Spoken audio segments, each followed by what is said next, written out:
उत्कर्ष कार्यक्रम को आपण मानक स्वागत। आज आम आलोचना करिबा कार्यपत्रिका 27।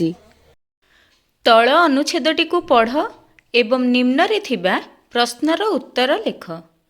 तो पिला माने एठी गोटे अनुच्छेद देछि, सेई अनुच्छेदटी को आमे पढ़िबा बुझिबा आउ ता तळे दिया जायथिबा प्रश्न गुड़िकर उत्तर करिबा। ताहले आरंभ करिबा। दशहरा नाम शुणिले मनरे एक प्रकार आनंद उल्लास भरी उठे। पिला माने एही पर्वरे मेला और नाना रकमर दुकान को अपेक्षा करिथांती। एथिपाई सबु प्रकार प्रस्तुति करिथांती। किए नुआ पोशाक तैयारी करंती तो आउ किए विभिन्न प्रकार खेलना किनिबा को तालिका करिथांती। एही मेलारे चक्कीरी दोली बा राम दोली रे भी मजी जाइथांती। एही पर्वरे रामलीला एक नियारा मजा आनी दिए। एही लीलार प्रस्तुति प्रथमरु करा जाय थाए। एहा किछि दिन पर्यंत चालू रहे।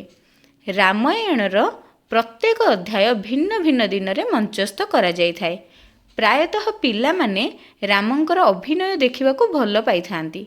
एही मेला रे छोट बड़ बहुत दुकान लागि थाए, जेउठारे मिठाई, चाट, पकुड़ी, गुपचुप एवं बेलून आदि बिक्री होई थाए।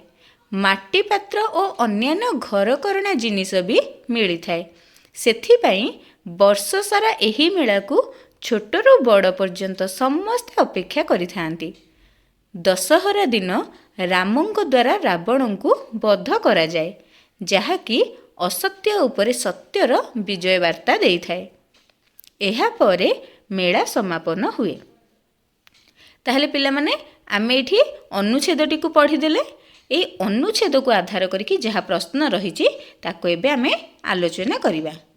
ताहले प्रथम प्रश्न, एही अनुच्छेदटी रे केउ मेला विषय रे लेखा जायछि? ताहले को मेला विषय लेखा आइछि?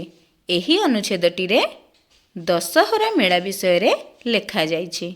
द्वितीय प्रश्न, दशहरा रे मेला पई कोन कोन प्रस्तुत करा जाय थाए? दशहरा रे मेला पई छोट बड़ अनेक दुकान, रामदोली बा चक्कीरी दोली, रामलीला नाटक आदि प्रस्तुत करा जाय थाए।